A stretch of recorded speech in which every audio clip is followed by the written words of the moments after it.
Good sticks, everyone. Welcome to the Captain Avalanche Fancast, your unofficial source for all things Colorado Avalanche hockey and more from a fan perspective, hosted by me, Captain Avalanche Corey, and he's our wild card, Dom. Now, we're no insiders. We're not inside the locker room face-to-face with our favorite players, but we hope to create a relatable and welcoming environment because we're just like all of you listening, fans. Fans with a deep passion for the game of hockey, and in this case, the Colorado Avalanche. The West runs through Denver. The Colorado Avalanche have clinched the Central Division and the first seed in the Western Conference, which means home ice all throughout the playoffs.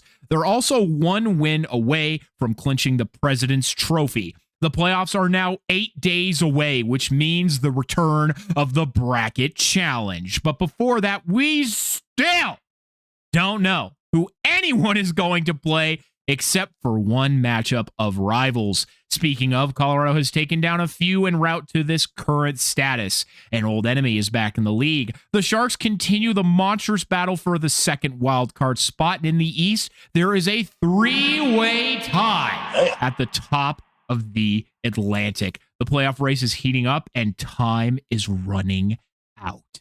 On this week of the Captain Avalanche Fancast. And if we haven't said it before, if you like what we're doing here, please give us a follow. And most importantly, share this podcast with a friend because we're coming down onto the most exciting time of the season. So even if somebody has never heard this podcast before, with everything that is about to unfold, with what is set to be an absolutely stellar playoffs with a bunch of new entrants, you're going to want to be listening right here at the Captain Avalanche Fancast, especially because next week we have several fun things planned, one of which is, of course, we're going to do our brackets. And yes, we're doing the same thing just as last year, and we have the league ready this year. It is called the CAF League. Just as you would expect, the letter C, the letter A, the letter F, all capitals, followed by the word league. It is password protected for listeners of this show, so if you want to join it, you can pre-register now. Brackets aren't ready to be released because obviously we don't know the playoff matchups yet, but the leagues are ready to be pre-registered for. The password for that is just simply CAF. Nice and easy to remember. Join that bracket so you can participate. Do we have a prize this year? Hell no, we're still not big enough. One day we will, but the prize at the very least is the bragging rights to say that you are smarter than the rest of us. I think, Dom, if I recall, last year your brother won the challenge. Is that correct? He won our league. It was either my brother or I think my stepdad, James, actually. Yes. I think James was the one who took it down. Yes. Really quickly, yes, while we're talking about this, I think that means since the league season finishes, for the regular season finishes on Thursday next week, that we will be coming to you on either Friday or Saturday. If we record Friday night, get it out Saturday potentially. Since I know the Sharks play on the last night of the league year, I'd like to be able to watch and focus in on it to see if we qualify. Well, I will also be at the Avalanche game on Thursday night for fan appreciation night, despite our spot being locked up. But I think we will make our determination dependent upon where everybody stands by the time we get around to it next week. If the Sharks are out of it, like fully, if we're like, okay, they can't mathematically make it, then I think we'll do our normal Wednesday. But if there is still a chance that they can pull off the upset and steal that wild card too, then yes, we may delay. So be prepared, everyone, next week for an altered schedule. But what we will also be doing in addition to those brackets is revisiting our preseason predictions. That includes all of the verbal predictions that we made with how teams and players are going to perform, and then our early preseason divisional rankings where we thought teams were going to finish. There's definitely some surprises to say the least, but I'm pretty stoked to revisit those just to see how absolutely correct Dom and I were, because of course, Dom, we are never wrong.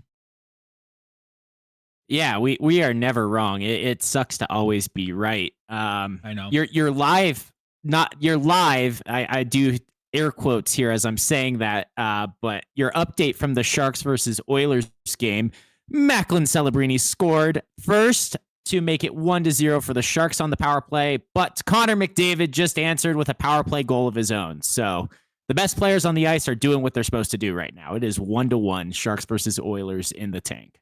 That sounds about right to me. Well, okay. Getting right into today's content, though. The Devil Wears Prada. Or Islanders colors. The reason this section holds that title, and that it does, is because more people were fired in the NHL this week. And it relates to both the Devils as a team/organization and the Avalanche's greatest enemy, Pete DeBoer. Or the Devil, perhaps, however you would like to refer. That's right. This week, we saw the Devils fire their longtime GM, Tom Fitzgerald, after 6 years as GM and president of hockey ops, and over 10 years in some form of GM/front office role. I don't have much to say on it because I don't watch a lot of Devils hockey, but what I can say from an outsider perspective is the Devils probably should be or should have been a heck of a lot better than they are right now. Tom Fitzgerald somehow turned around the struggling Devils team of the past and then turned them right back around into irrelevancy. I don't think it's all on him, though, personally. But I think the best person's opinion on the matter to listen to is the hockey guy, who covers it in a nice bite-sized video, which we will link in the description here for you to divulge in should you feel so inclined. But Dom, do you have any thoughts on the Devils letting go of Tom Fitzgerald? Yeah, I think he did enough to make them relevant, but they never truly threatened. And you can blame injuries, right? They were on for a great season last year and then fell apart, limped into the playoffs, and were an easy out. Let's call a spade. But I do think that's partly on him as well. You can't just lose Jack Hughes. You can't just lose one or two players to injury and then go from a competitive team to an abysmal one. You can't drop all the way down the standings. That to me does seem the fault of a GM, not the fault of a coach. So if anybody's going to get fired, I do think it's reasonable, especially with how long he's been there. You know, he turned it around to some degree, like you said, but he never got them to a point where they felt like they were, for an entire season, a true contender. Yes. Exactly. And I mention this because as Avalanche fans, or those of you listening, right, and obviously you, Corey, the number of injuries the back half of the season for Colorado, and you guys are still winning. You're on course for the President's Trophy. You've got the West 1 seed locked up. You got the Central locked up, right? All those things in spite of all of the injuries. Landeskog, Makar being out for a time, right? Taze was out for a time. We could keep going, but these are big names that we're talking about, and you kept on doing enough. Was it pretty all the time? No, but did you do enough to win enough games to keep ahead, keep your edge? You did. And the Devils simply didn't do that from my perspective. And I mean, giving credit to Dallas here. Look at Dallas. They have been rocked by injuries this year, and it really hasn't affected them like you would have thought that it could. You know, they're missing a lot of top guys. They had Rantanen and Roope Hintz out for a time. Roope Hintz is still out. They had a lot of depth injuries earlier on in the year. So, I mean, by all means, injuries, happen to everybody. They can take a toll on a team, but those true deep contenders, yeah, exactly as you said, you can still win. But another piece of news that happened late today is that GM Ron Francis of the Seattle Kraken has chose to voluntarily step down. I don't know if there's anybody who can fix the Seattle Kraken because, oh boy, there's just nothing to really build around. So I will be interested to see whoever has the bravery to step in next and what they're able to accomplish. The bliss of Bobby McMahon has worn off. I know. I mean, Bobby McGretzky, the best player in Kraken history. Seriously, I actually probably because of their short history, but yeah, it was fun for a while for them, not for us, of course, especially. But they're out of the playoff race now. They've fallen into irrelevancy. I mean, hell, they're trying to compete with Calgary now for draft positioning. Like Calgary is looking to pass them. So, like you called it, Corey, I maybe was a little bit more cautious with them racing them for a playoff spot for a while there, but you called it. That team was fraudulent, was a lot of mid depth pieces and no real star power. And so they need a top draft pick. They need multiple, honestly, if they're going to have some core pieces to build a team around. So they're probably going to be in the similar spot for the next couple of years. Yes. But, that's just the way the cookie crumbles sometimes. And Vegas was absolutely an exception to the rule with how their expansion draft went, how much success they had early on. And I mean, just the aggressive style that Kelly McCrimmon has over there. So, I mean, all the credit to them. They did what they needed to do to become competitive right away and remain competitive. But unfortunately, that is very much a lightning in a bottle situation, and seldom does lightning strike twice. But we're going to talk about the real devil in the details here, and that's what the Islanders are doing. And they did what Vegas did, except even more extreme in firing their head coach with only a few games left to go in the season. Patrick Waugh, in all of his fiery goaltender rage, has been let go. And in his stead, the Islanders have hired the man who hates goaltenders, Pete DeBoer. Matt Barzell of the Islanders said that he laughed when Vegas fired their head coach so late and thought how ridiculous that was. And then it happened to him, leaving him in stunned disbelief. But if you are an Avalanche fan, you are very familiar with Pete DeBoer. And if you're somehow not, you very much should be. Dating back to 2017-18, the second year of Jared Bednar's now lengthy tenure with the Avalanche and the first year that the Avalanche began their now 9-year playoff streak, Pete DeBoer has sent the Colorado Avalanche home in the playoffs 4 times across 3 different teams. If you don't think that's insane, since 2017-18, the Avalanche have not missed the playoffs and have been eliminated only 7 times with 1 Stanley Cup win. Pete DeBoer is single-handedly responsible for over 50% of the Avalanche's playoff eliminations. We could not get away from this motherfucker. He would not leave the West until Dallas very deservedly fired him last offseason, and somehow no one picked him up between then and now.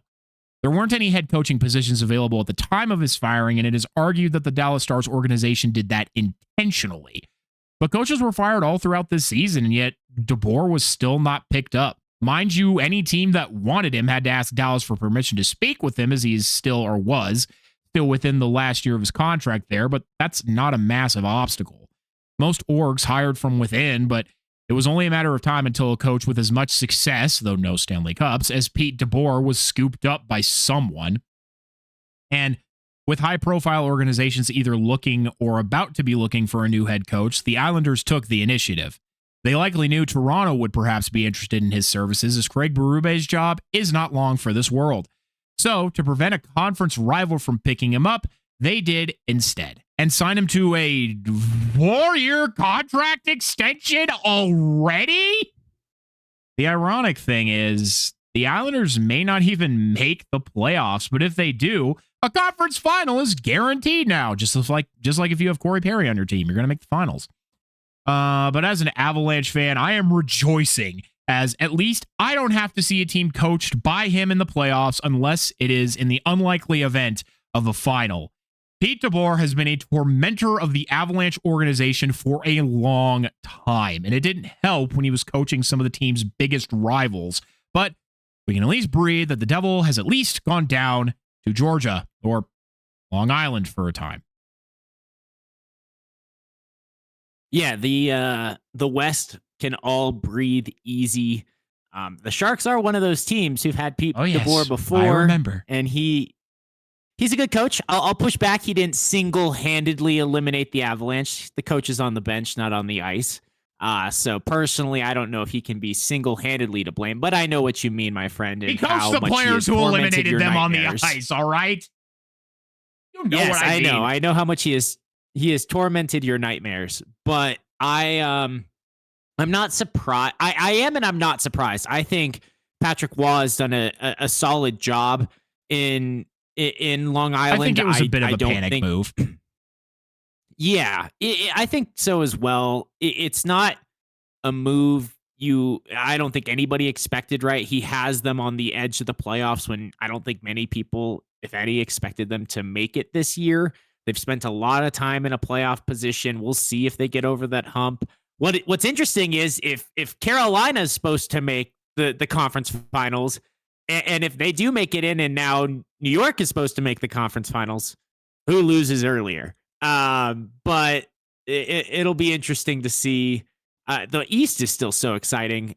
It is a good move, like you said, though. If they knew they wanted to go for him, doing it now before their rivals could, that's what it is. That's why you make this move with 5 games or less left in the season, just so you can get ahead of the curve in the offseason. And, I wonder, I'm pretty sure DeBoer has coached for Vegas. I wonder if they would have wanted to bring him back instead of Tortorella.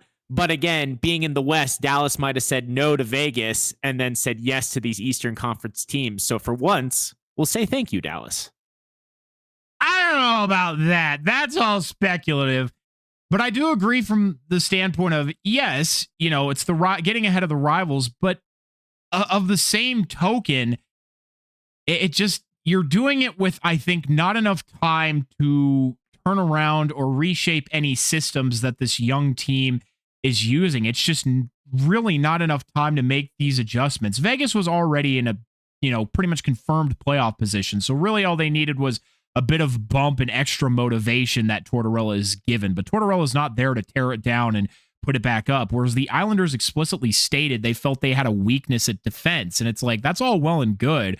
But I don't know if DeBoer is going to be able to come in time now with 4 to 5 games left for most of these teams to then make a change extreme enough to get them the wins that they need to then make the playoffs, especially when there's so many other teams so hotly contesting for those wild card spots or even third place spots, depending on where you're looking.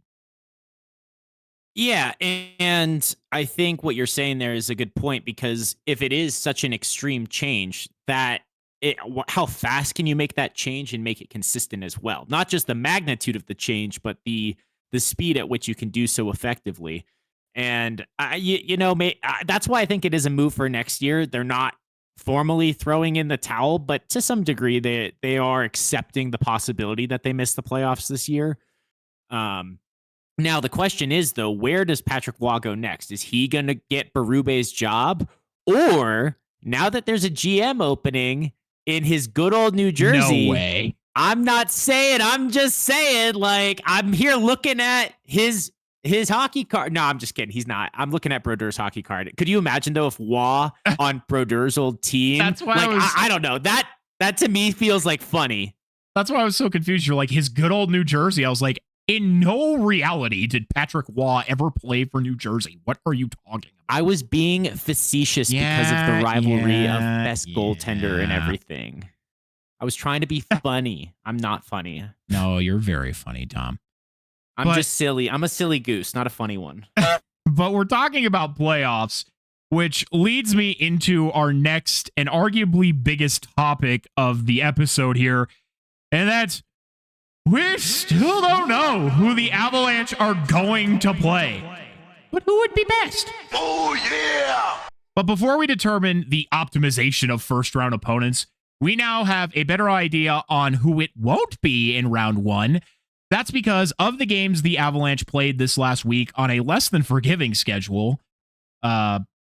First, it was the biggest game of the year, an afternoon showdown in the club's final meeting against arch-rival Dallas in the heart of Texas. Not only that, but Mikko Rantanen had returned. The club was playing without number 1 defenseman Cale Makar. This was set to be another tense matchup. So let's break down this game. Period 1. Nothing happened. Period 2. Nothing happened.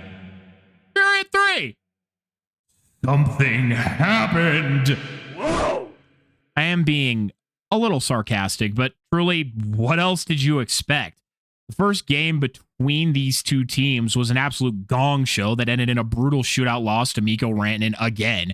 Then we had to wait nearly an entire season to get another shot where we did take them down in Dallas. Then they come home or to our home, and it's another butthole clincher that comes down to the wire but results in another home shootout loss. Every single game between these two clubs had ended in a shootout, and this game seemed like it was rapidly on the pathway to the same result. But again, what did you really expect? These are quite literally the two best defensive clubs in the NHL. Colorado number 1, Dallas number 2. Like, I'm not, I am not being sarcastic here that the numbers speak for themselves. I had a word there and it's just gone. That's what happens when I don't get enough sleep. My vocabulary shrinks immensely. And they fucking hate each other. There is truly no love lost between these two clubs or their fan bases. Colorado got one power play opportunity and they were not able to continue the magic from the last time these teams were in Dallas. Then Dallas got 4 over the course of the rest of the game. And I'm not complaining about the refereeing one bit. I only say this to highlight the point that Colorado killed them all. They killed every single St. Louis power play over the next 2 games as well. This is massive. Dallas's power play is one that is well-respected, feared, and lethal. They have the best power play scorer in the league in Wyatt Johnston. It is always operating at a high level, and it was shut down. Then Colorado shut them down at 5-on-5 until Arturi Lehkonen made one of the best passes I genuinely think I have ever seen him make to Marty Nature's backdoor in the third. This finally broke the tie, and all Colorado had to do was change absolutely nothing about how they had been playing. But Dallas is also dangerous with the man advantage and with 6-on-5. But Nathan MacKinnon outraced the icing to get an important insurance goal. This game was uneventful, but it wasn't boring. Both teams were near their very best for this one, and Colorado came out on top. That is the difference between Dallas being able to catch you for first place, and they did get very close a few times, and being within a win of clinching. All Colorado needed to do now was win a single game. 2 points in the division in the West was theirs, or Dallas needed to lose, but I never trust a rival to do what you need them to do, and you should never rely on another team in any circumstances. Certainly, you got to control your own destiny, and Colorado did. This was a game I was actually able to watch being on a national broadcast. I was very happy about being able to watch, and it was a battle. It felt like a playoff game already. Granted, what game between these two teams hasn't felt like a playoff game for the last multiple years, 3-4 years now? It feels like every time they meet is a playoff game. And some of them have high scoring, and some of them are just brutally physical and about defense. And this was one of those games. I still think, for being on the road, I thought Colorado controlled those first 2 periods very well. They were the more threatening team. Neither team scored, but Colorado looked more dangerous to score at any given point. They seemed more at ease in their defensive zone as well, and positionally sound. This to me is telling. Last year we were stressing about that road game, Game 7, and you all know how that ended. You went on the road here in Dallas, and you took it to them and shut up their fans. And now you have the 1 seed. So when these two teams inevitably meet in the second round, you're gonna be fine, Avalanche fans. I really think so. Dallas is the number 2 team in the league. Dallas plays Colorado harder than any other team in the league. And it seems like you still had the step. You still had the edge when it mattered most. Let me tell you, not having to hear that fuck-ass goal song was music to my ears. Really. So Scott Wedgewood getting a shutout is just, gorgeous, gorgeous stuff. Speaking of, I had some people that I know meet Scott Wedgewood. He was at the Rockies game, I believe today, and they attested to how much of a solid human being he was, which is no surprise to any of us. They said he was an absolute class act, super nice guy. He was there with his wife and his kids, and he had no issue saying hi to people, so that's always nice. And of course, people try to leave him alone, but I mean, it's not Wedgewood, it's Wedge Dad, the Wedge Wall. And yeah, so I just wanted to shout that out. Yeah, exactly. Just wanted to shout that out, that he was super cool. Super cool. But anyway, sorry, I chimed in there. Wedge Dad is a good guy. Not that we expected anything different. Very cool for your friends to have that experience, though. Yeah. And hey, I mean, Avalanche fans, like I said before, you guys are sitting pretty, but you didn't have it locked down yet. So I know, Corey, you're going to tell us all about it. Yes. So what did Colorado do against St. Louis the very next day? Lose. A Robert Thomas hat trick. He had never gotten a hat trick previously, somehow. So I'm glad that we could be the ones to give it to him. But Parker Kelly joined the 20-goal club. Parker Kelly is currently making $825,000. That is $41,250 per goal. For comparison, Nathan McKinnon's is worth about $247,059 per goal. But he's also scored 51, so. But that is absolutely incredible value, not to mention that Parker Kelly is locked up until 2030 on a less than $1 million raise. He is easily the Avs' best penalty killer. I mean, his initials are literally PK, come on. And arguably one of the best fourth liners in the league. He has an insanely good attitude and energy. You can tell everyone in the locker room loves him, and he was one of the most low-key offseason pickups of all time a year ago. We love Parker Kelly here, and we'll never hear any slander towards his name. The other positive to come out of this game was Brent Burns got to celebrate his 1,000th consecutive game in front of the hometown fans. It actually happened on the road in Dallas, which they recognized, but he obviously didn't get a ceremony for it. You also didn't get to watch the ceremony on TV because ESPN is fucking ass. But I digress. Also, to avoid any confusion, this was not Brent Burns' 1,000th game. No, that happened back in 2019 if I did my math correctly. No. Brent Burns has played in 1,000 consecutive games. A streak that was started back in 2013. He is he's only the second player in NHL history to ever do this. The first is somehow Phil Kessel. But if Burns plays one more regular season, he will catch and break that record. The absurd luck you need to not miss an NHL game in a league full of freak injuries, look no further than Gabriel Landeskog, is beyond remarkable. So much has to go right and not go wrong for this to happen. So congratulations to Burnsy. This needs and deserves to be recognized. And obviously it was. I'm not saying that it's being under-recognized, but you all need to understand just how insane 1,000 consecutive games are. And the man is 40. He's 40 playing in the NHL, 1,000 straight games. Corey, neither of us are 40. I don't think we could make it through 10 consecutive games without our body just being like, nope, I need a couple weeks off because it's such a physical game, especially the style Burnsy plays. He's a big man. He's not afraid to hit people. He's been hitting and getting hit this entire time. And so, yeah, there is a freak luck element. I do think when you have those more humble, down-to-earth players, they do also spend their money wisely in taking care of themselves and their body. So there's got to be some credit there, I'm sure, to him and his team, whoever he trains with in the offseason, right? But everybody knows my love for Burnsy. If there's one thing we can say about this podcast, this Fancast, is we are our Burnsy homers here.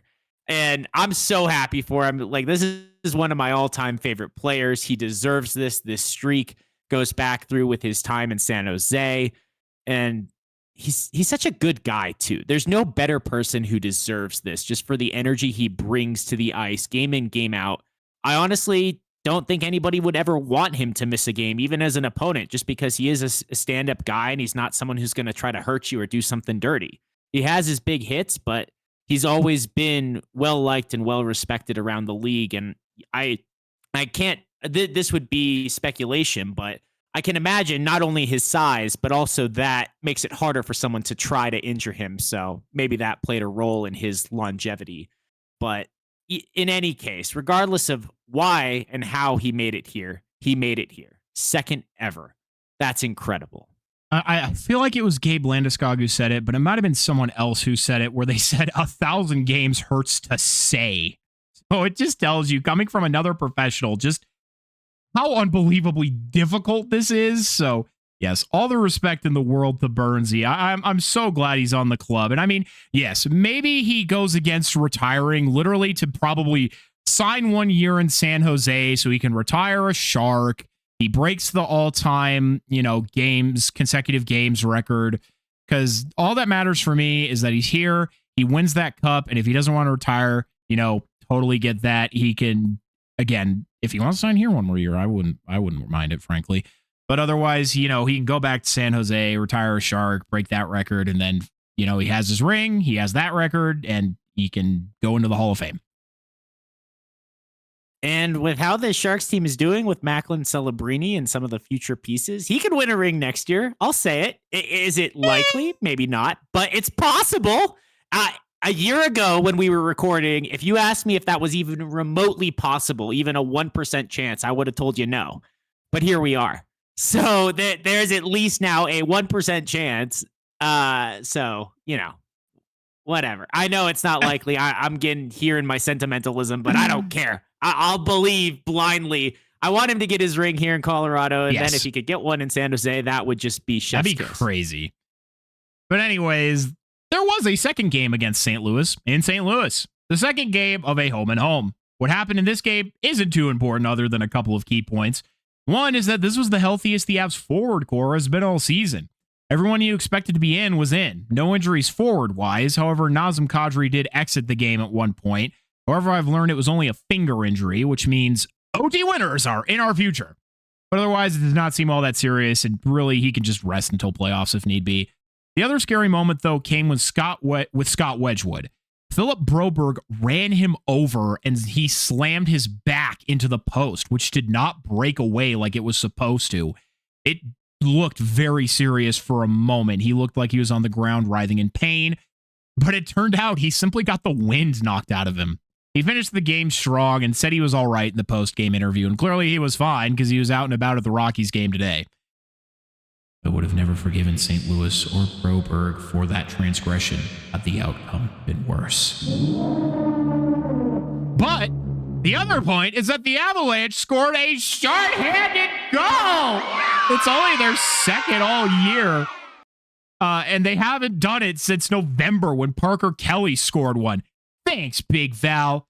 But the other actual point is that the Avs utterly crushed St. Louis. I mean, crushed. Even when St. Louis seemed to have more puck possession, particularly in the third, they could get nothing to the net. I mean, nothing. The Avs did an exceptional job limiting any rush or odd man opportunities or high danger chances for the Blues. If this is the structure we get throughout the rest of the playoffs, I'll be very happy. But speaking of playoffs, this loss almost certainly puts St. Louis out of the running. What it also did was solidify the first round matchup between the Stars and the Wild. And don't look now, but the Wild are within 2 points of the Stars and are threatening to take their home ice, which could be a massive momentum shifter. As far as who we actually think will win that series, we'll discuss next week. And as we said, go join our bracket league, CAF League at NHL.com/bracket. We will link the league directly. Password is CAF. But that matchup is determined because the Avalanche clinched the Central in the entire West. They are 1 win away from the President's Trophy. And if you are someone who's afraid of them winning it, don't be. Because, I'm sorry, whether you believe in the curse or not, the lineup of opponents for the Avs until the end of the season makes it an almost certainty that they'll get at least 1 win. Now, there are no certainties in sports, and we know that when the Avalanche take their foot off the gas, they can get past, but I just genuinely don't see a world where they lose every game from now until the end of the season. Not that that would matter too much, but you want to be in good practice going into the playoffs. But this win does help us narrow down who our first round opponents won't be and more on who they could be. So I'll separate the opponents into 3 categories and briefly touch on each team. And if I like them as a first round opponent, and ultimately my or Dom's opinion doesn't matter because it's going to be who it's going to be. But rewinding here for a moment, Dom, anything else to say about St. Louis, shorthanded goals, Parker Kelly, crushing St. Louis, clinching anything. Yeah, there's a lot there. There's a lot of good things there, right? I didn't realize that was only the second shorty of the year for the Avs. I know you guys have been giving up way too many. That's all we've talked about. So it's nice to have it come up in a positive way. We could talk about a shorthanded goal and not cringe. That's awesome. And, you got your revenge instantly on St. Louis. Thankfully, Wedgewood is okay. Getting the wind knocked out of you is never fun. Whoever you are, no matter if you're a professional athlete, what sport you play, it sucks. Yes, as have I. It is not fun, but it is about the most mild injury you can possibly think of, or just shock to the system, and you're okay. So that's great to hear that he is okay more than anything else. But yeah, as far as the President's Trophy so-called curse, maybe it curses some teams, but remind me, Corey, haven't they won the President's Trophy before and then gone on to win the cup? Yes, they did in 2001 when they won it with Raymond Borg. So, Avalanche fans, if you're worried about a curse, it's either already been broken or it just doesn't apply to you, or what are you doing worrying about a curse? Just watch the hockey and enjoy yourself. Enjoy the success. Enjoy the winning. Enjoy the fact that I did not realize how close Minnesota had caught up, but neither did I. That will be interesting. That will be interesting, to say the least. But again, we'll have time to talk about it next week, like you said, Corey, as far as bracket predictions go. And as always, we're both going to be entirely right the whole way, even though we'll probably end up picking differently. Hey, at least I don't have to somehow doubt the Panthers this year because they're not in it. Which means that no matter what, we get a brand new Stanley Cup champion, which is very exciting in my opinion. Yes, dynasties are cool, especially if it's your team. But, it'll be nice to not have to see Florida lift it this year. Because at this point, if it was Florida-Edmonton again, I'd be rooting for Edmonton at this point. My hatred of Connor McDavid has waned enough for me to be like, okay, fine. Yeah, and listen, it's fun for one team, one franchise, one fan base. What about the other 31 of us, right? Yep. And I know some teams just don't give a fuck. Like, if you're a Vancouver fan, I don't know if you really care about anything except for just being like, oh, God, when is it going to get better? Am I going to see a win ever in my lifetime? But, you'd rather see the love spread around. You'd rather see the parity in the game and have that sense of, it could be our year sometime soon because the teams at the top can change. Really quickly, though, since you mentioned the East and we're talking about most likely, least likely, I just wanted to briefly interject before you get onto your segment or on with your segment here, I should say. Please. How sad it is that, like, I was back in St. Louis really rooting for them. You were rooting for Detroit.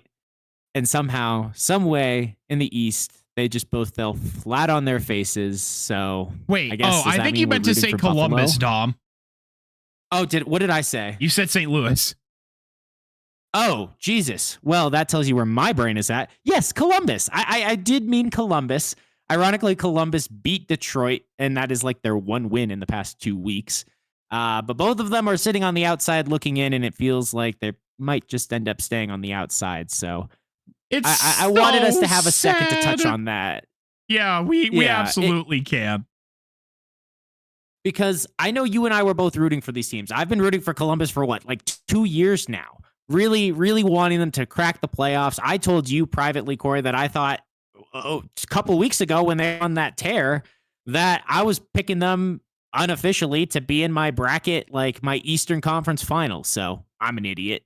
Once again, don't listen to me when it comes to the East, folks. But Detroit as well. You've been rooting for Detroit so hard, just like, break this cycle. Let the Yzer plan get you to the playoffs. And it's just like neither of our underdogs in the East. They're just failing us. It's so it's sad. And, it just proves again how crazy the East is. But one thing I will say, the one positive of this is that right now we would get a first round series between Pittsburgh and Philadelphia. Yes. And that would be spicy. Oh, that's going to be some fun hockey if that comes to be. There is definitely some first round series that are about to feed families. But going to your one point, Detroit wasn't an underdog. They were leading the Atlantic Division. And yes, the Atlantic is so competitive. You could arguably have 5 playoff teams from the Atlantic. Absolutely. But come on. Like, it's not even funny. How the fuck do you get to March after you've played so well all season and just turn into absolute ass? I don't understand. Like, mind you, right? Go at the turn of the new year, the Avalanche had a bit of a, quote unquote fall off, I guess, if you want to even call it that. Where, they kind of had a struggling January. Their captain was injured, so that definitely didn't help the situation at all. But the Avalanche still never lost first place on the Central, a division that holds the other 2 best teams in the league, not including Carolina. How the fuck does Detroit? The calendar hits March, more specifically, it was really kind of after the fucking Olympic break, which was close enough to March. But how the fuck does it hit March and you just lose everything? I don't understand. Columbus, no offense, I'm a little less surprised by. I'm glad that Rick Bowness really got them going, and I hope that this means that they can really work towards it next season as well. Because again, the East is just so competitive, so it doesn't surprise me that it's such a fight, for these final few playoff spots.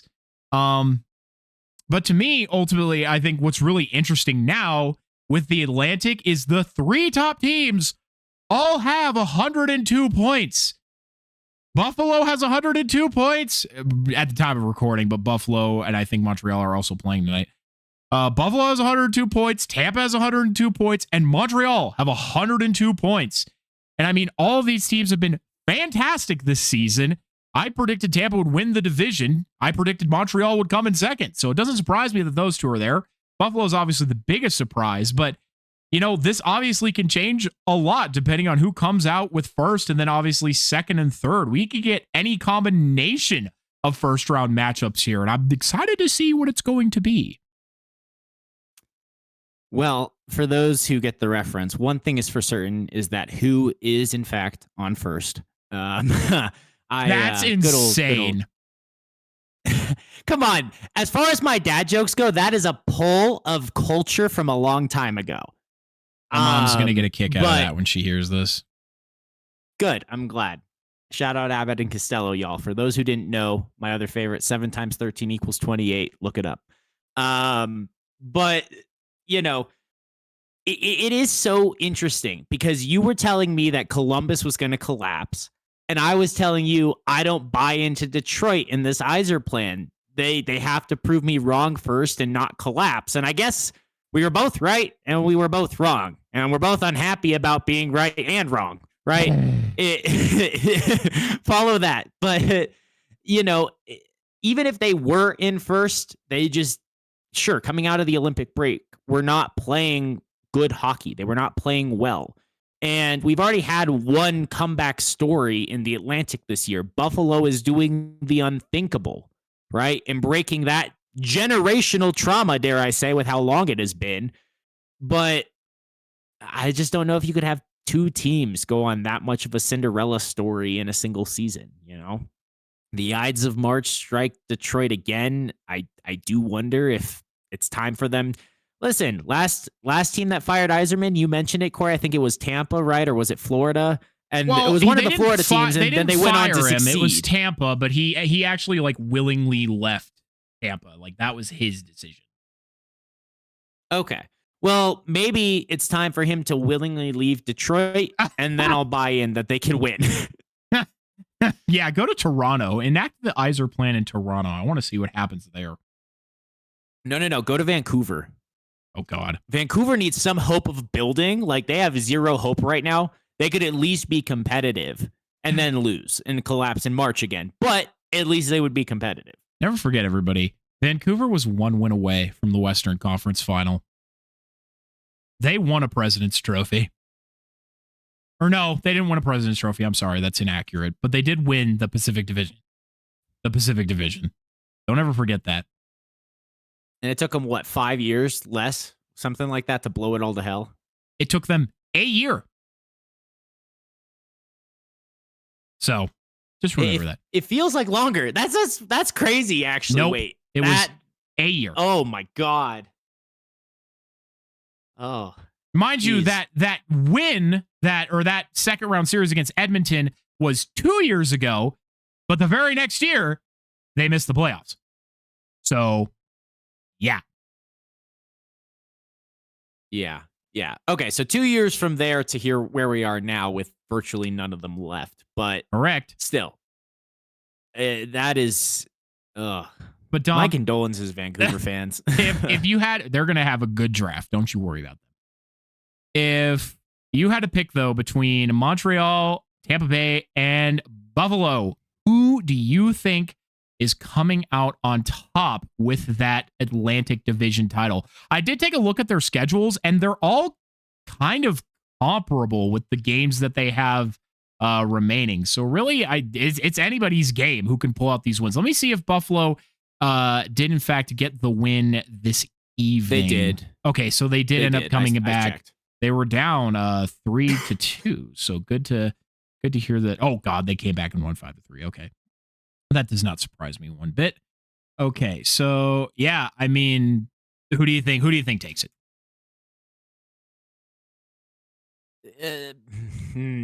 Takes the regular season title, if you will, for the division, or finishes on top of those three in the playoffs? Sorry, what was the question? Takes the division title.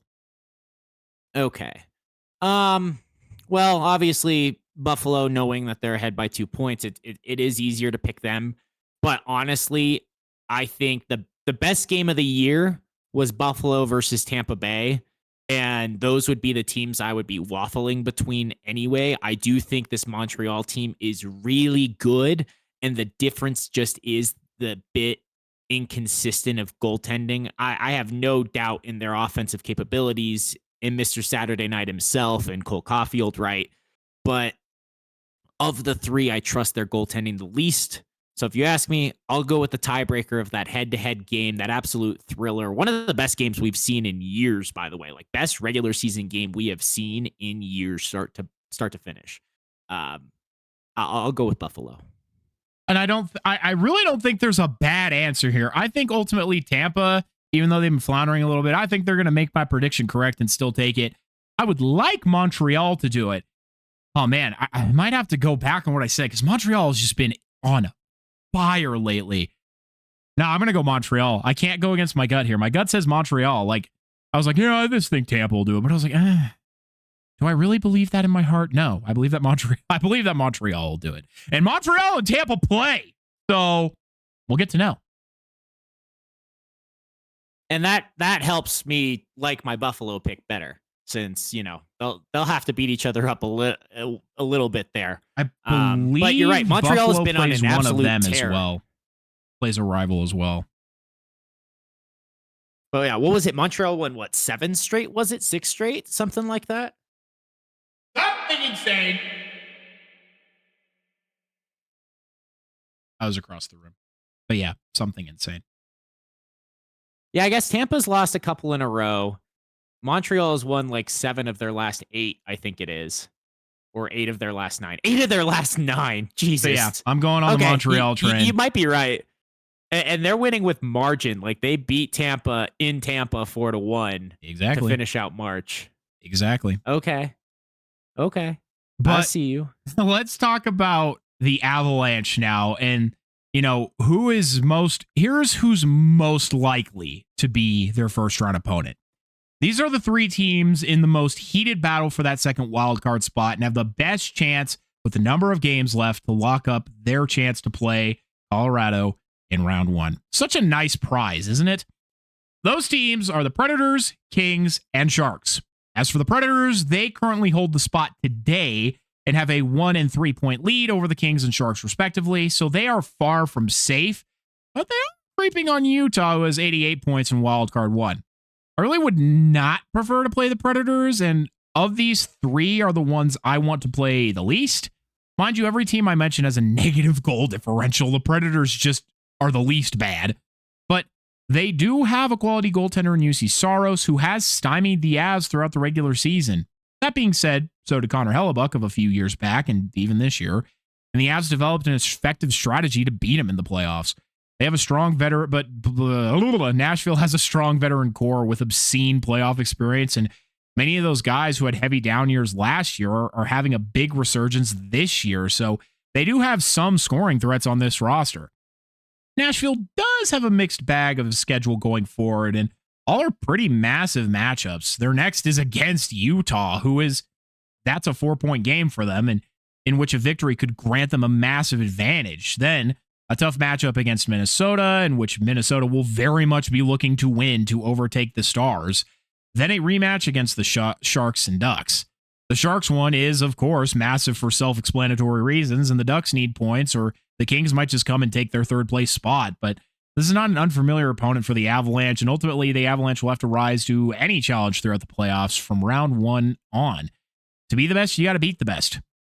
The Kings would be hilarious, because in most people's opinions, they should be nowhere close to the playoffs after setting a league record in playoff losses, in overtime losses, currently at 19. Not to mention their absurdly low number of actual regulation wins. The Kings do have a system that heavily slows down the game and tries to kill the speed of the Avalanche, but we've seen that even when they execute it perfectly, the Avalanche are able to find ways around it. Darcy Kemper has been having a down year, but would still likely be the starter. The Kings are missing a couple key players like Kevin Fiala, and their depth isn't anything to write home about, but their schedule is a benefit for them down the stretch. They play one playoff team in Edmonton, Vancouver twice, Seattle, and Calgary. They can actually win those games, whether it be in regulation or not, but just get the 2 points. They could find themselves in the final spot, and that is 5 games versus Nashville's 4. But anyone in the playoffs is a tough opponent because you have to beat them 4 times. Then, of course, the Sharks. If you're a fan of this show, I hope that you would hope for this young team to make it and to gain the experience. I think goaltending and defense would ultimately be their downfall in round 1, but to see Macklin Celebrini in a playoff game after what he showed us in the Olympics would be electric. But this Av team knows how to shut down top players of Celebrini's caliber. Look no further than Edmonton, Western Conference Final 2022. But this would just be the most fun and low pressure for all involved, and then Dom and I would get to wear opposing jerseys to a playoff game, but still be dear friends at the end. The Sharks do have the most games left, giving them the best opportunity, but it's another mixed bag of a schedule. They get Vancouver and Chicago, but also have a back-to-back against Edmonton and Anaheim. And then a rematch against the Predators. Oh, in that game against Chicago, yeah, it's a back-to-back that ends against Winnipeg. And the Sharks are now down 3-1 against Edmonton in the second period. So that's not helping matters either with the extra game in hand as we speak. You ask me what's most likely and what's the most dangerous team to the Avalanche. I think it's both one team, and I agree with you. It's the Predators. I don't have much to add there other than they're division rivals, so they know how to play you guys, and they do have a lot of seasoned veterans who have playoff experience. And I guess so does LA, sure. But the difference is that the Predators have actually been able to win in regulation and win more of recent, be in better form. I think LA is definitely the team you want to play. I think if you're going to sweep a team, it's going to be LA because they can lose in overtime, and that's at 3-on-3 when the times that they do win. But I don't trust them to win games at all. So if you're rooting for a team, you're probably rooting for LA, in my opinion. If you're looking for easiest matchup, Avalanche fans. But yeah, obviously, I want to see the Sharks make it. I think that could be fun. I think maybe with what Celebrini's been doing, and right now Wenberg's playing his best game, maybe we could take just one game off of you guys. Maybe. But we have to get possible there first. Yes, that's the trick, isn't it? We've lost to the Predators twice, and I'll get into it more later. But in recent weeks, those are massive games. I'll talk about it later, but 15 straight losses against Nashville, so I don't feel like the odds for the Sharks overcoming the Predators are the most favorable, but I will hold out hope as Kiefer Sherwood just scored to get that goal back to make it 3-2. That the Sharks are now trailing Edmonton by only 1 goal. So we're going to keep the positivity, keep on holding out hope, and I'll stop talking during your segment, my friend. I literally pause so you can do that exact thing. Your input is valuable to me. Shut the fuck up, you dumb bitch. Anyway, the Sharks do have good... Wait, the irony of asking for my input and then telling me to shut up. I'm sorry, that made me laugh. But yes, that's why I said it. That's why I said it in that structure. But it's more that you should shut up your stupid, dumb, negative talk that is needless in this conversation. The Sharks do have good comeback ability, though, and Tristan Jarry is ass. So I fully believe that you can do this. Sorry, had to cough there. Fully believe that as well. I do believe we can do this. We'll talk about it. The comeback win over Anaheim. Oh my God. So we can do this and we get to play at Anaheim again. And I do feel like that's a get to. Anaheim is sliding right now, so I don't think they're as tough of an opponent as they were a month ago. But we'll see. I am keeping the positivity up like everyone else. I would love to see this series. I feel like there would be nothing that stresses me out more in this world. But at the same time, it would be so much fun. Would be. But let's keep it rolling here with our possibly. These are for the teams that sit within a few points of that wild card spot, whether that is positively or negatively, but they would have to claw over the teams ahead of them. And those teams are the Jets and the aforementioned Ducks. The Jets have the best chance of anyone not currently in the primary race with 80 points and only 4 out of a spot, but they'll need to be almost perfect down the stretch. They have St. Louis, but then face Philadelphia, who's surged from out of nowhere and is red hot. And then they have a back-to-back against Vegas and Utah, and then we'll end up against a desperate Sharks team. I would really not prefer to see these guys in playoffs again. I don't need more playoff games in Winnipeg right now, because even if they somehow pulled off an upset against Colorado, they would get no further than that. As for the Ducks, they're in an interesting predicament. The top 3 in the Pacific are in a bit of a deadlock, but Vegas is winning under Tortorella. Edmonton is figuring it out down the stretch despite still battling horrific defense and goaltending. The Ducks, meanwhile, continue to fall, just as Dom said. They are 4-5-1 in their last 10 and are on a 4-game losing streak. If this continues, the Kings could take their spot in third and make Kings versus Edmonton an unfortunate reality and shunt the Ducks down to wild card 2. Mind you, the Mammoth have more points than the Ducks for that wild card 1 spot. I think the Ducks would be a fun first round matchup, but with the mistakes they're making down the stretch here, I don't know how long they'd last. They only have 4 games left, and it's a mixed bag. They also get Vancouver once, but then have the Sharks in Minnesota. Then they end off against Nashville, who very well may be fighting to take the spot from them. Now, for some reason, I forgot to mention that the Mammoth are also in this. Nah, never mind. We'll get to them. I think it's more in this area, and that's the outside shot. Go ahead, Dom. Yeah, that was the one thing I was going to mention. Is since you mentioned before that Nashville could be creeping up on the Mammoth, I'm not sure if this is the right category because Nashville is still 4 points behind with 4 games remaining, and the Mammoth have a game in hand. But they could. It could happen. Also, the Ducks losing streak is at 6 games now. So, yikes. How is it at 6? I just checked the standings today and it said L4. Huh. Mine says L6, including the maybe 4 straight regulation losses. Because the overtime loss was in there. I have no idea, but that's not good for them. But these are the outside shot. Finally, these are teams where if things get wonky at the end of the season, could find themselves in the wild card 2 spot and facing off against the Avalanche. That is the Blues, the Kraken, and the Mammoth. I did forget to, for some reason, write about the Mammoth. While not technically eliminated, the Kraken sit with only 75 points versus the Blues 78 and are 9 points out of the spot. They have to play Vegas twice, the Kings, and Colorado.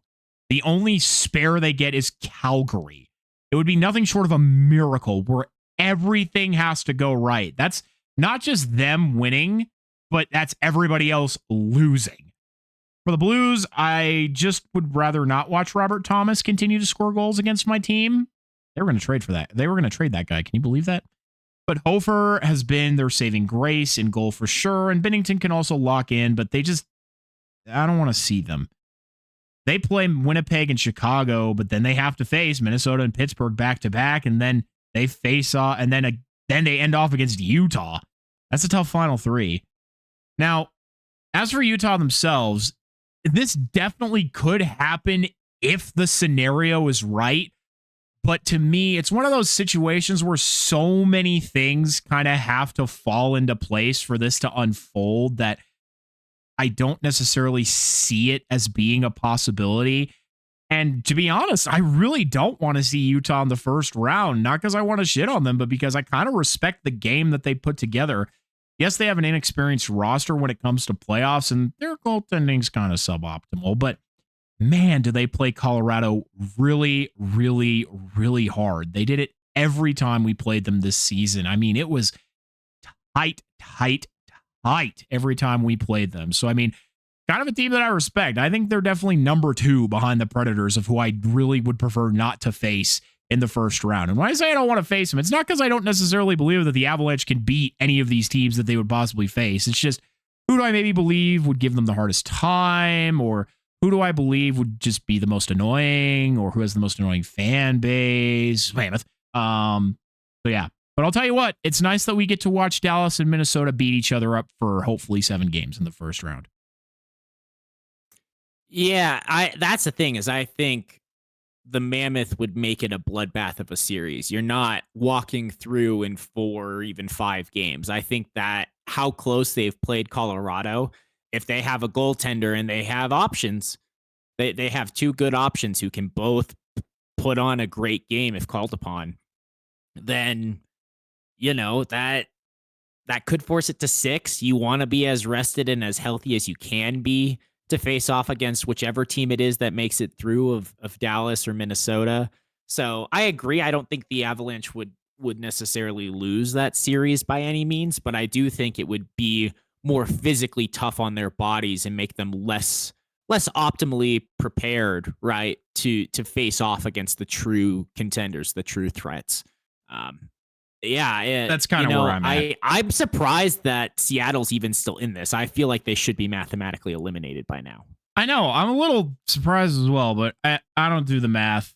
But yeah, that is kind of the end of my segment here. And again, everybody, it's just one of those things where what's going to happen is going to happen. We now have no control over who we play.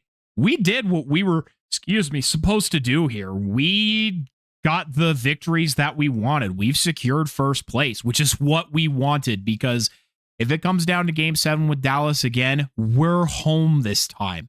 And even if, Mikko Rantanen scores again, he doesn't have that energy to feed off of like that ravenous Dallas crowd. So that can truly be a big game changer to have the home crowd behind them, cheering them on for the Avs. So we'll just hope for the best. And Dom, let's go ahead and make another prediction here, since we're keeping that train rolling. Of everybody who we just talked about, I have a thought already, and I'll tell you why when we say it, but I'll let you go first. Who do you think of everyone we just talked about is going to end up against the Avs? I kind of hinted at it before. My inclination is to say Nashville,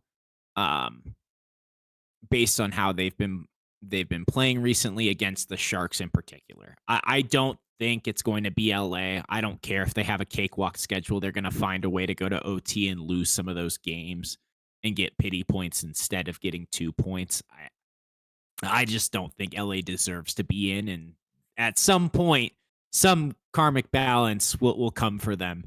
But for me, I think it is that head-to-head play between Nashville and San Jose. Having watched it recently, the composure and the experience that Nashville has shown in those games, that I think is going to be what just puts them just slightly ahead to take that last wildcard spot. That's funny that you say that, because my prediction is the Kings for pretty much the exact reason that you just described. I think out of every team left, they absolutely have the easiest schedule. If they really want it, man, I think they can still take it.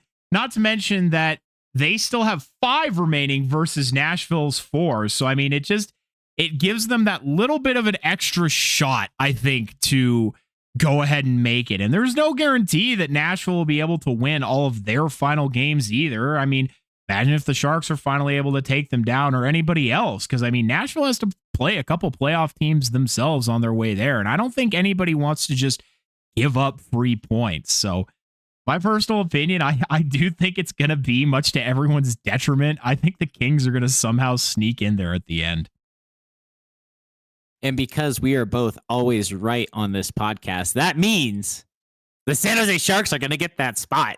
That's just what this means, right? Out of 3 teams, if we're both picking one of them and we have a penchant for being wrong, you and I combined, yay! Team Teal, we're going to take that spot. What are you talking about, happen? Dom? We're never wrong. But you're right. I really do hope that, first of all, the Sharks get the win tonight, which is what they'll need, because they have the most games. So they have the most, they control their destiny right now. They have the most opportunity to go ahead and try and do this. So I genuinely really hope that they do. But I mean, regardless, the future is still Teal. This team is going to be very good going forward here. And even if you end up picking in the draft rather than, fighting in the playoffs, it's all going to be all right. But we definitely want playoffs. And I mean, you're playing meaningful hockey right now. So it is nice that at the very least in these final few games, you're not just watching for no reason, not watching with, what's the word I'm looking for? It's not sadness, but apathy. That's the word. Yeah. Watching with no fingernails is what I call it right now. Okay. Dom is anxious. And to add to his anxiety, Dom, the dogfight is real. And there are, unfortunately, about 5 dogs in this fight. And they are vicious because they all want it. And the league cruelly made it so they all played each other at the same time here at the end of the season. What fuckery is this? The Kings do not hold the wildcard 2 spot. It is the Predators, though it changes by the day.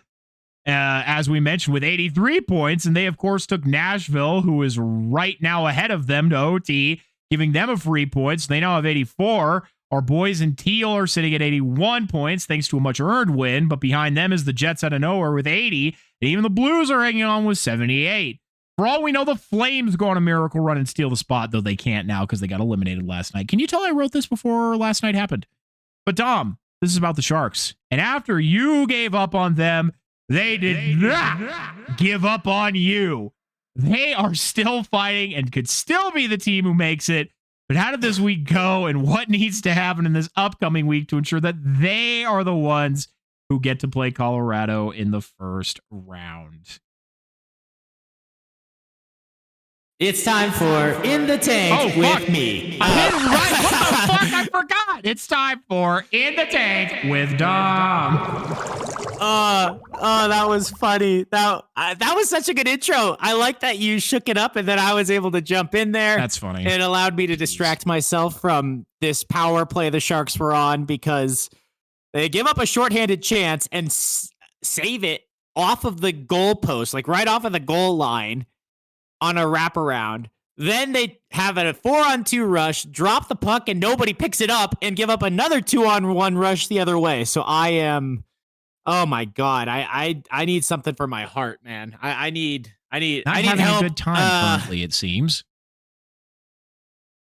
I mean, they didn't give up a shorthanded goal, and they had some great chances of their own. It's just a whiplash of emotions and stress. It's intense. You said it before. Playing meaningful hockey, and meaningful hockey is also stressful hockey, because you are thoroughly invested, and it means that much more. There are stakes on the line, and with each game, it's kind of a must-win at this point. Is it technically a must-win? No, but for all intents and purposes, it is.